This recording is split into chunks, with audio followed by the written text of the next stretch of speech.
Hello and welcome to today's reflection. Happy New Year to you, and I pray that we all have a joyous and fruitful year. Today's reflection is on chapter 10 of the book Releasing Your Potential by Dr. Myles Munroe. And I hope that the lessons that we've been learning so far from this journey, we find it useful and it will continue to be a blessing to us in every aspect of our lives. So this is episode 10 of the book Reflections from Dr. Myles Munroe, and we are on chapter 10 of Releasing Your Potential. The theme for the chapter is maintain the right environment. Maintain the right environment. So the chapter begins with a story, and the story is about a small boy who wanted to play with his pet fish. So he reached into the fish tank, caught the screaming fish, and placed it on the floor beside him. Then he returned to playing with the cars and trucks that were scattered on the floor around him. As he played, he talked to the fish about everything he was doing until he became so engrossed in his toys that he forgot about the fish. Many minutes later, he remembered the fish and turned towards his pet. The fish no longer moved when he touched it. Frightened, the boy ran to his mother with the fish in his hand. When his mother saw the fish, she quickly took it and put it in the fish tank. The boy watched tearfully as his pet floated on top of the water. It was dead. When the mother asked the son what had happened to the fish, the boy innocently replied, "Why? We were playing together on the floor when I noticed that he wasn't moving." Compassionately, the mother replied, "Honey, didn't you know that a fish can't live on the floor? God made fish to live in water." Now, this story helps us to see some key things.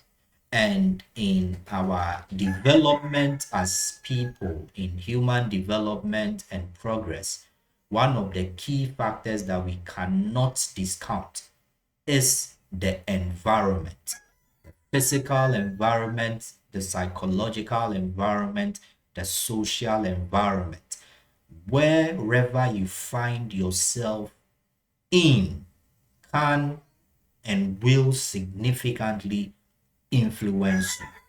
And so, if you find yourself in the right physical environment where you have the right resources around you, where you have the right atmosphere around you, the air you breathe and all that is in good shape, then you are likely to enjoy a better health, a sound health, all other things being equal. Number of things concerning you will be in a better shape as compared to someone who finds themselves in a very polluted, a very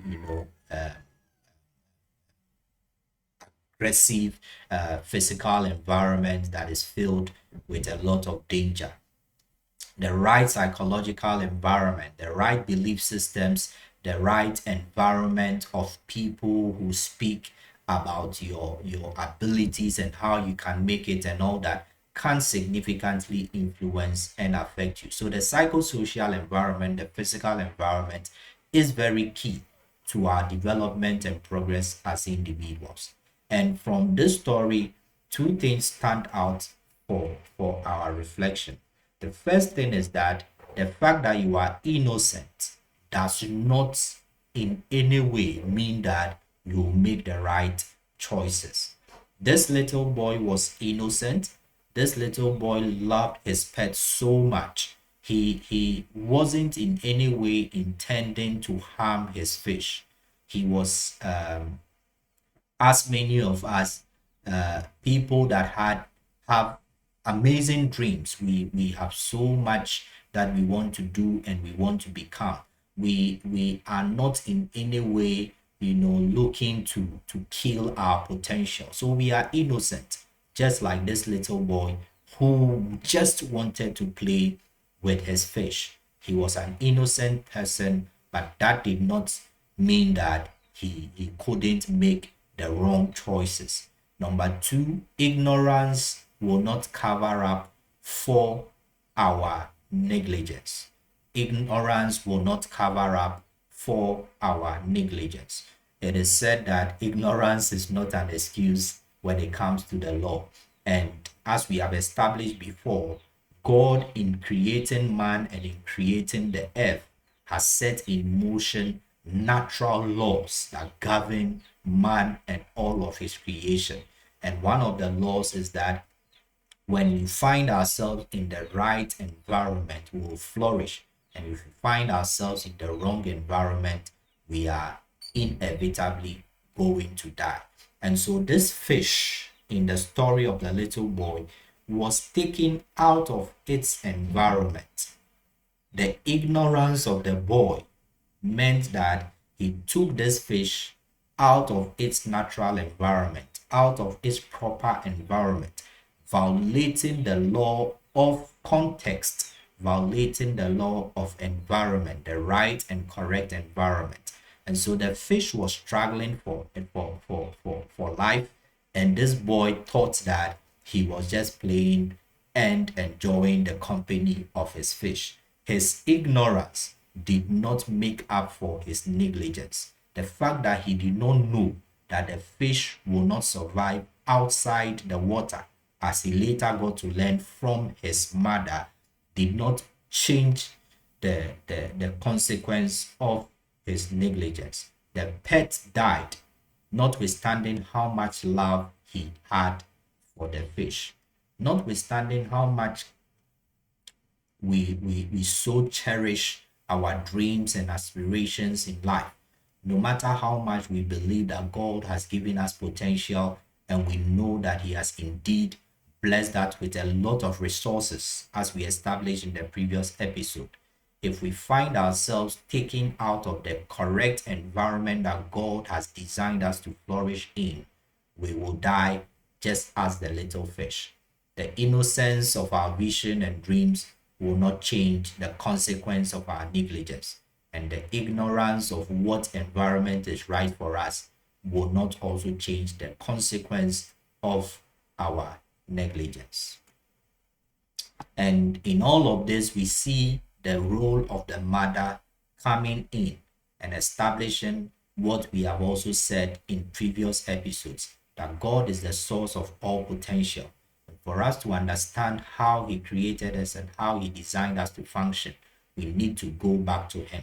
The mother gave his child a certain lesson that I believe will stick with him forever.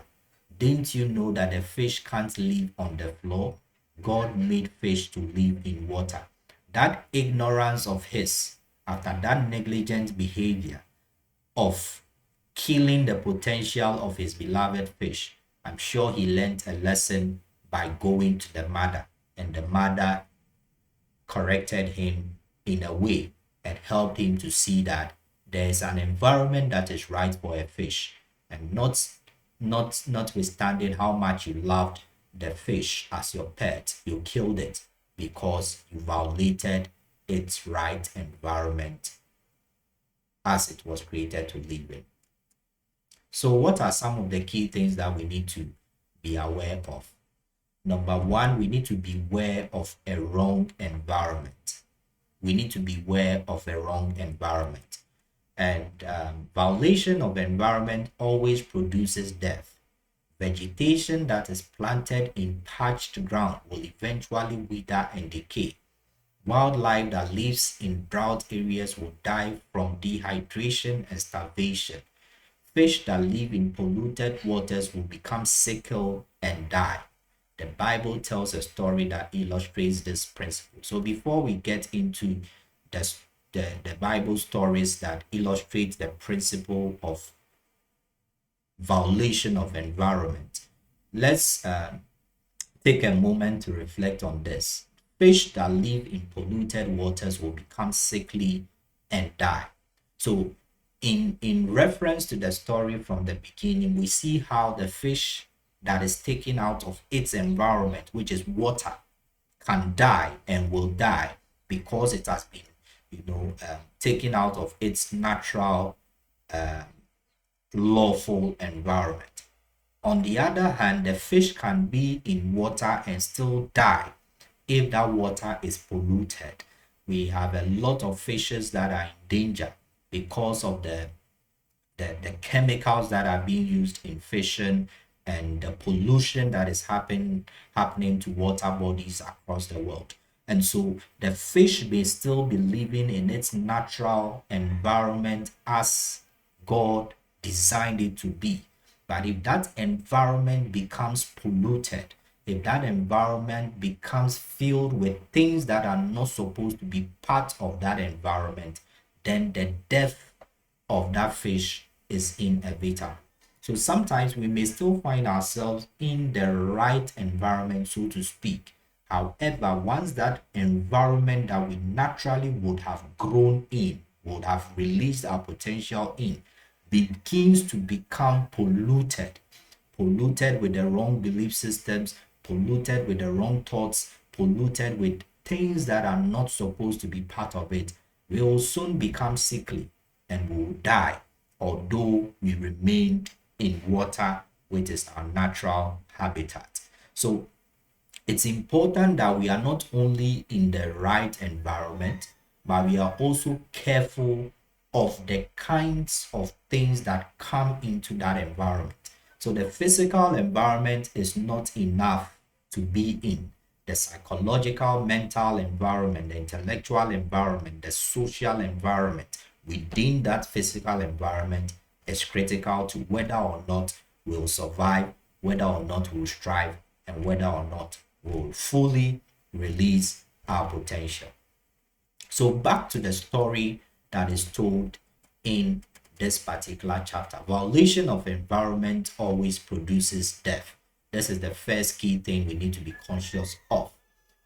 Now, the story is concerning Jesus and when he was called to the ruler uh, by a ruler whose daughter had died, and Jesus needed to come in and heal or heal the daughter of this ruler.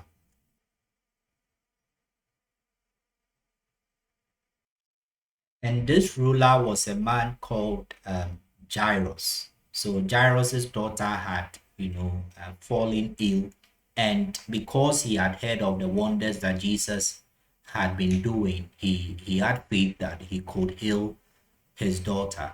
And so he went to Jesus, and we can see that account in Mark 5, the verse 21 through to 43.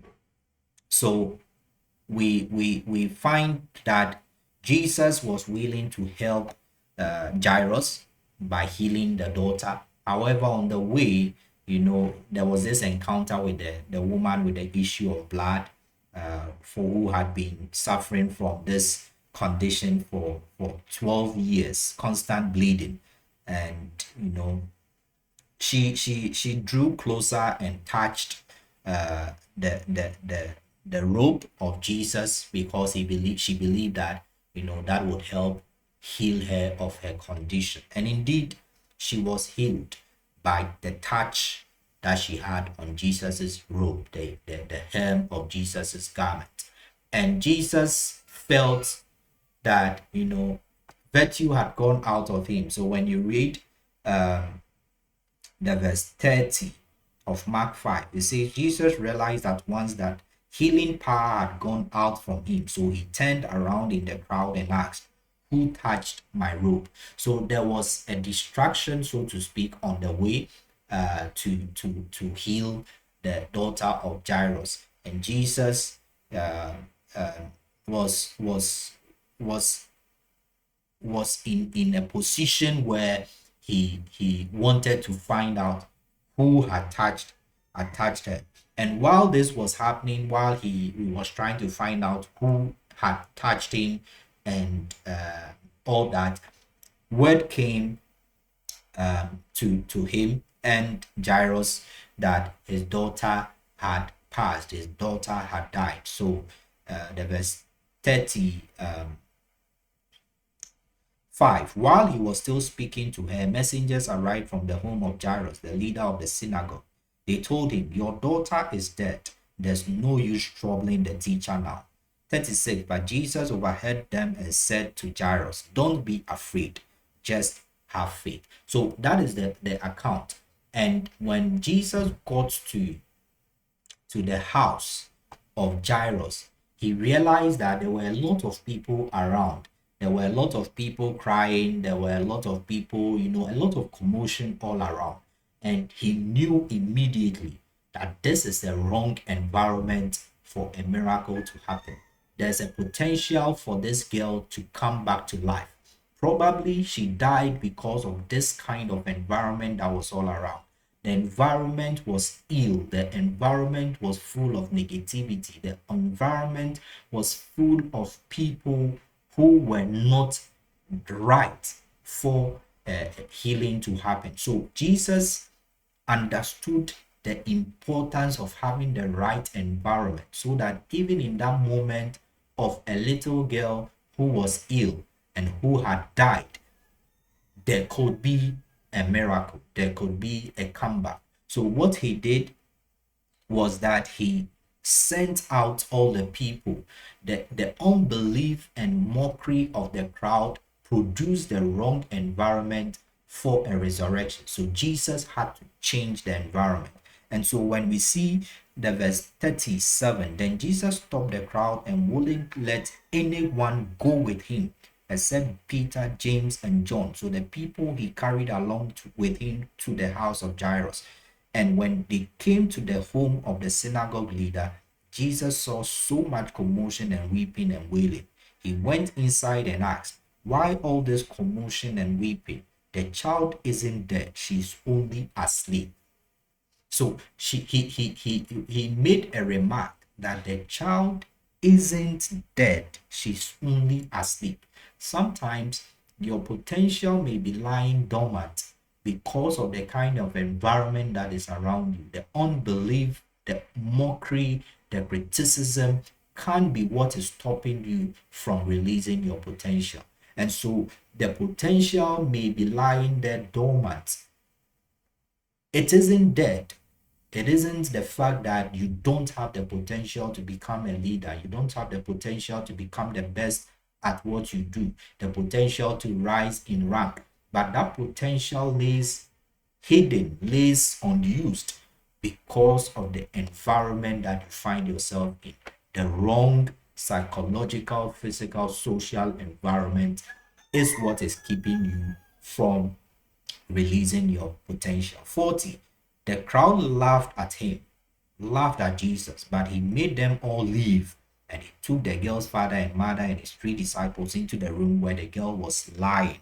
Holding her hand, he said to her, "Tabitha, cum," which means, "Little girl, get up." And the girl, who was 12 years old, immediately stood up and walked around. They were overwhelmed and totally amazed. So here was the potential of, a miracle, the potential of a healing happening, coming into fruition because the right environment had been created by the Master Jesus. He had to drive away the unbelief. He had to drive away the mockery.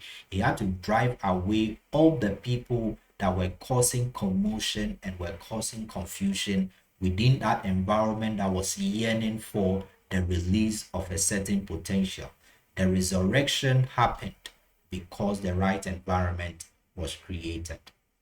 Another occasion is given here in this chapter concerning the Sabbath, and we find that in Mark chapter 6, the verse 2 to 3. So Mark chapter 6, the verse 2 to 3. The next Sabbath, he began teaching in the synagogue, and many who heard him were amazed. They asked, "Where did he get all this wisdom and the power to perform such miracles?"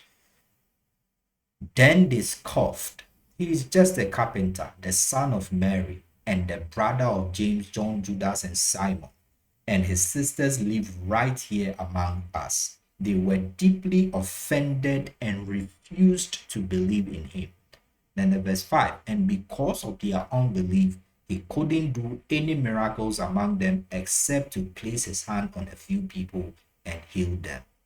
And he was amazed at their unbelief. The verse 6. Sometimes the potential that we have, though it's as we have established before, it is a fact, it is a truth that we have enormous potential. In fact, these people saw the things that he did. They saw his wisdom and they were amazed at it, but they did not believe him. They felt that he was one of the common people around. He is the son of a carpenter. We know his brothers, we know his sisters. And because of that environment of unbelief, the psychological impact of having people doubting you, having people feeling that you are normal, you are not any, special person, people feeling offended by the fact that you are speaking wisdom. If you find yourself in such environments of unbelief, of people that do not believe that you are anything special, do not believe that you can be the leader, do not believe that you can achieve the best in whatever position you find yourself in, you find that you will struggle to release your full potential. It is no wonder that you find that there are some people, and that could include yourself, you find yourself in a particular environment and you are struggling, you are not doing well, but you move into a different environment, you move into a different set of friends, move into a different workplace, move into a different school, and you find that you are doing so well. And it seems as though previously there was something in you that was hidden all the years that you were not, performing to the level of your potential. The change of environment created a certain catalyst that pushed out all the potential that all the years gone by were hidden. The right environment, the right friendships, the right counselors, the right physical structure for you to thrive is important for the release of your potential. Another story is told in John chapter 9, the verse 25. John 5, the verse 25. John chapter 9, the verse 25. So here is a blind man who has been healed by Jesus, and the Pharisees, as usual, are discounting that miracle. And so for their attack, they are asking this man, God. So for the second time, reading from the verse 24, so for the second time they called in the man who had been blind and told him, God should get the glory for this, because we know that this man Jesus is a sinner. So they are trying to let this man see that the one who you claim healed you, the one you claim healed you, is a sinner. He's not who he claims to be. And they were trying to pollute the mind of this man who had received a miracle from Jesus. The man's reply is very telling. I don't know whether he is a sinner, the man replied, but I know this: I was blind and now I can see. So whatever you are saying, I really do not care. Whatever you are saying doesn't really mean much to me. What means much to me is the fact that I was blind and now I can see. And that is the most important thing. The verse 32 and 33. Ever since the world began, no one has been able to open the eyes of someone born blind. If this man were not from God, he couldn't have done it. He couldn't have done it. So sometimes the wrong environment, the people who are questioning your ability, the people that are questioning your dream, your vision, they can kill your potential. They can kill your abilities, the talent and gifts that God has given you. The people that are so critical of you can cause you to not be able to, to receive all of the opportunities that God has brought your way and take advantage of them. Because of their unbelief, you may not be able to make progress. So it is important that even as all these criticisms are coming, even as all these people who do not believe, those people that are mocking you are still around, you find an environment for yourself. You create a mental environment, an attitude of the mind that says that, yes, you may be saying a lot of things, but you know what? What is important is that I have the potential and I can do it. I can move forward and I'll release all the potential that God has placed in me. Violation of environment will lead to death. And therefore, you need to be very cautious about the kind of environment that you are finding yourself in. The second key thing is that everything has an ideal environment. Everything has an ideal environment. Everything was designed to function within a specific environment. The conditions of that environment are the specifications that affect the creature's ability to fulfill its purpose. Thus, your potential is directly related to your environment. If your environment is deficient, you will fail to achieve all you were created to do. If your environment is ideal, the possibilities for fulfilling your potential are limitless. I'll take this part again. Very key, very important.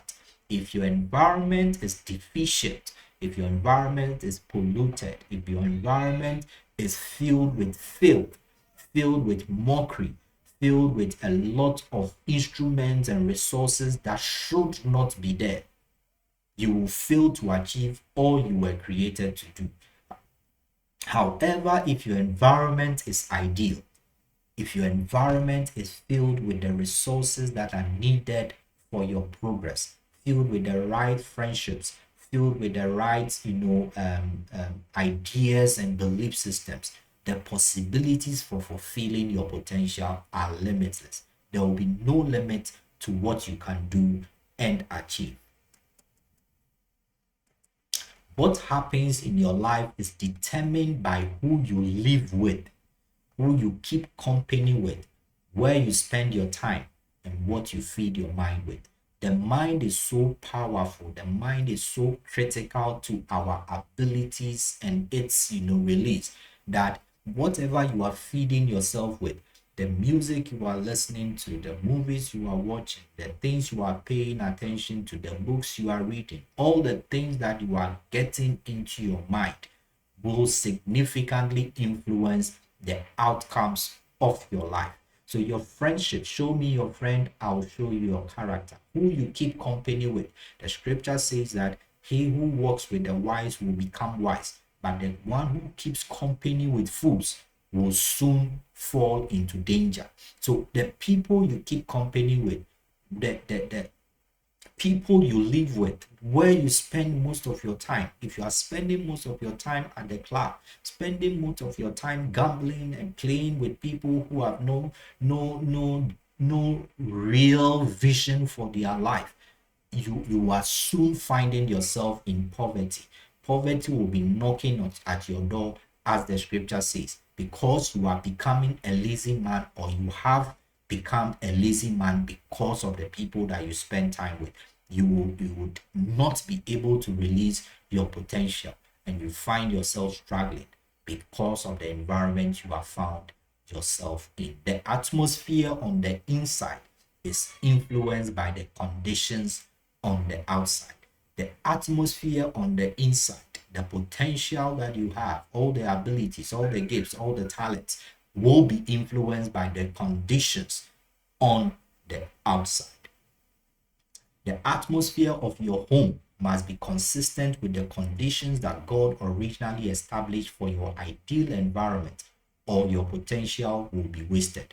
You can't fix the rest of your life and ignore the conditions in your home. So this is particularly important for those of us who have um, families, who have children, and are fathers and mothers keeping a home. If the home that you find yourself in, you are not able to establish the ideal environment for your spouse, for your children, then you will struggle to fix every other aspect of your life, because home is where the heart is. And if home is not established with the right environment, the ideal environment for your children to have a sound mind, your spouse to have a sound mind, for things to be moving as they should, you will struggle to fix the rest of your life. So pay attention to the kind of environment you are creating at home, the mental state of your children, the mental state of your spouse, the physical environment you are creating, the financial environment. They are all important, and you must pay attention to them.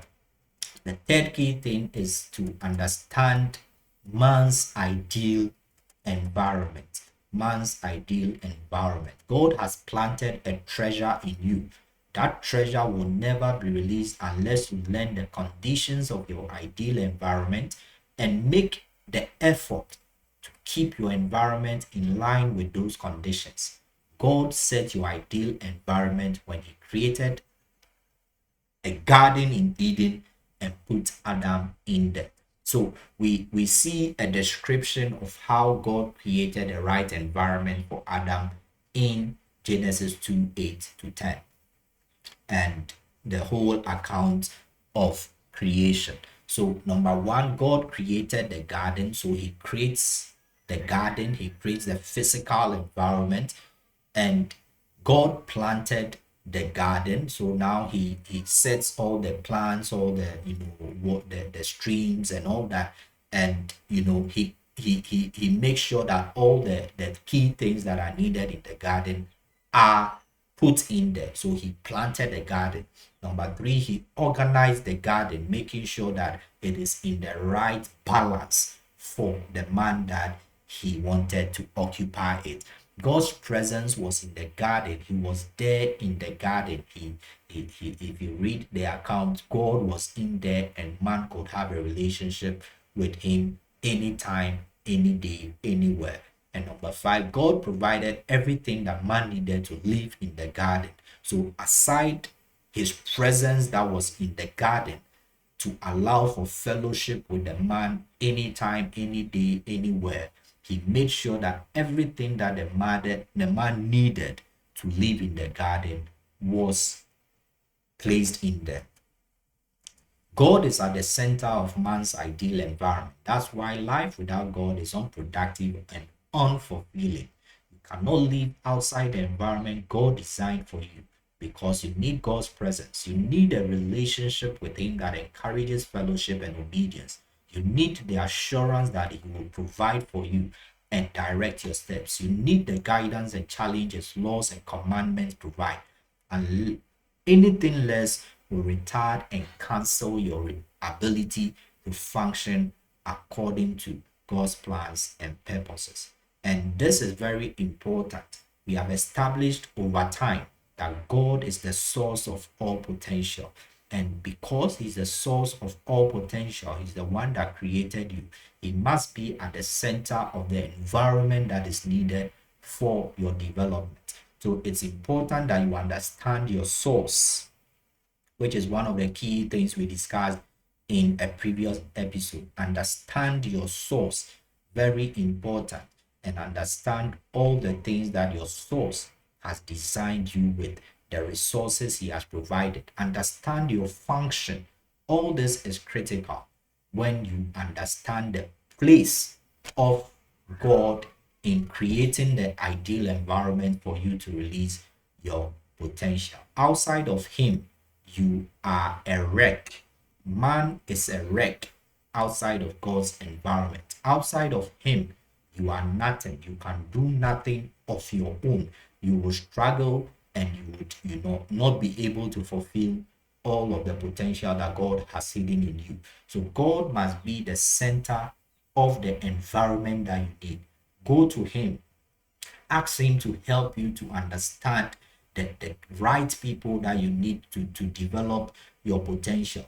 Help Him to help. Ask Him to help you to choose the right, career options, to choose the right friends, to choose the right place to pass time. Ask Him to be part of your journey in creating an ideal environment that will nurture you and help you to become all that He wants you to become. He's ready, He's willing, He's interested in your development, and He wants to be part of that environment that is created for your growth.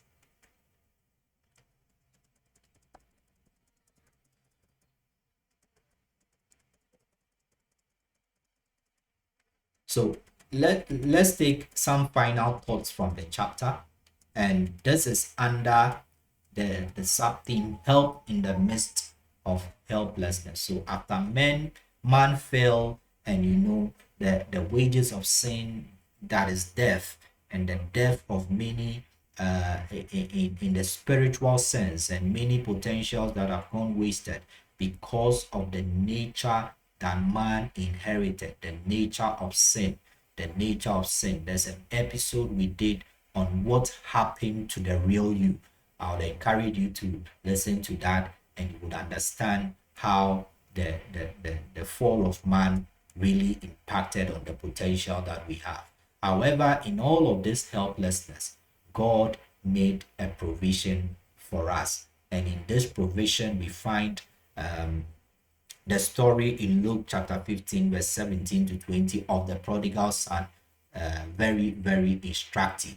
So the son who had taken of his portion of his father's wealth and gone, abroad, and went to squander the money that he had received. The prodigal son, the Bible says that a point came where he came to his senses. So he had spent all the money in lavish lifestyle, and he had now gone broke. He was now, struggling to even eat. He was even willing to eat the food of pigs. But he came to his senses. When he came to his senses, he said, "How many of my father's hired men have food to spare? And here I am starving to death. I will set out and go back to my father and say to him, Father, I have sinned against heaven and against you. I am no longer worthy to be called your son. Make me like one of your hired men." So he got up and went to his father. What a telling phrase, when he came to his senses. It reveals both the son's awareness of his poverty and his belief that his need could be met. He trusted his father's goodness enough to return and ask for forgiveness. So this was a boy who had gone astray. This was a boy who had strayed away from the right environment that would have helped him to become a great man just like his father. But he came to a point where he realized that this state I am in is not right. I have found myself in the wrong environment, and it has led to my destruction. Coming back to his senses, he also realized that there's an environment in which I could thrive better. There's an environment where if I find myself back in there, it will help me. Even as one of the hired servants of my father, I will do better. So he came back to his senses and realized that his current position was one that would not help him. But there's another environment with his father that when he goes back in, he will survive, even if he's a servant in his father's house. God is well acquainted with the insanity of your world. He offers himself as the solution to your problems. Through Jesus, he has taken the initiative to restore the garden atmosphere with its gifts of his presence, his fellowship, and the freedom to obey him. But he will not force you to accept the new environment that he offers. Like the father of the wayward son, he waits for you to come to your senses and admit your sin and your need of his forgiveness. Only then can he make sense of your world. Only then can he make sense of your world. So it is up to you to come back into the fold of God, into that environment that He creates, and tell Him that, Father, I have come, I have come, I have come that you will help me. I have come that you will forgive me, and I have come that you will help me to become all that you want me to become. What is the state of your environment? Is it uplifting or degrading? Does it enrich your spiritual life or detract you from the work of God's Spirit in your heart? Is obedience to God the norm for those with whom you spend your days? Or do rebellion and disobedience characterize the lifestyles of your closest friends? The environment that you find yourself in, the friendships you are in, the physical environment, the social environment, is that environment helping you to grow, helping you to live as God pleases, helping you to become the best version of what God has created you to become? Deuteronomy 6:6-9 says, These commandments that I give you today are to be upon your hearts. Impress them on your children. Talk about them when you sit at home and when you walk along the road, when you lie down and when you get up. Tie them as symbols on your hands and bind them on your foreheads. Write them on the door frames of your houses and your gates. In effect, let the commandments I have given you, let the word that I have given to you be something that is all over every environment that is close to you, every environment that you find yourself in. Let my commandments be the hallmark, such that you saturate your environment with me and my presence, and let your environment be one that is so consumed by what God is saying and what God expects of you. A heart centered on God will allow His gifts to flow in you. A heart centered on God will allow His gifts of faith, forgiveness, and obedience to flow in you. So these are some checklists for creating the right environment. And you want to ask yourself, who are your friends? What books do you read? What movies do you watch? What magazines fill your shelves? What are your hobbies? What are your recreational activities? Who fits your music appetite? And who are your heroes? Who fits you spiritually? What are the conditions of your home, school, work, or play? And are they conducive to your goals in life? These and other key questions you need to ask yourself. They should be carefully screened, analyzed, and adjusted to feed, activate, enhance, and foster the release of your potential. And this brings us to the end of the chapter 10 on maintaining the right environment. Remember, the environment, psychological, physical, social, whatever environment that you create for yourself or you allow yourself to be in, will significantly affect your development and the release of your potential.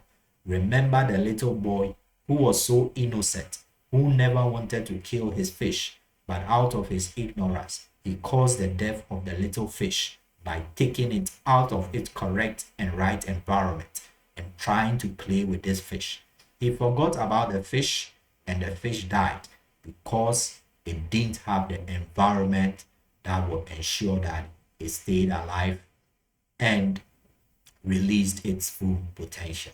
Do not be like that little boy, and also do not find yourself in environments that will not be good and useful to the development of your true potential and releasing it to the glory of God. I hope you have found this chapter useful, and I pray that even as we go through the year 2023, all of us would find ourselves, put ourselves in the right environmental conditions so that whatever God has placed in the year for us, we'll be able to fully take advantage of them and will become the best version of ourselves as the years go by. Thank you so much for joining in for today. Stay blessed and always stay positive. Bye bye.